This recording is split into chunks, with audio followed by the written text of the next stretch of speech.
Pigsyerto kan manihamiento kan Prime Water Camarines Norte na hasta Nobyembre na sana, anahalaton antes dagos na masolusyonan ang problema kan banwaan nin Labo Camarines Norte sa supply nin tubig. Piglalauman kaya na matatapos na ang konstruksyon kan water treatment facility na pigpapatindog kan sarong pribadong kumpanya para mag-supply nin bulk water sa Prime Water. Alagad, mantang daipa ini narirealisar, nagkakaigwa muna nin rasyon nin tubig gamit ang sa indang mga water trucks asin ang pag-irahay sa mga pump sa Labo storage tank para masimbagan ang agrangay kan mga konsumidor.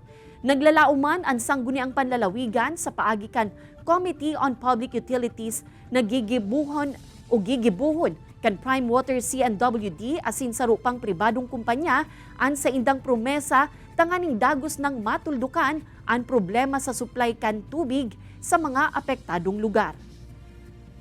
So kailangan po namin yun na ma-increase yung level ng Labo storage tank para yung ibang mga areas na nasa elevated and farthest distances magka-supply po ng tubig.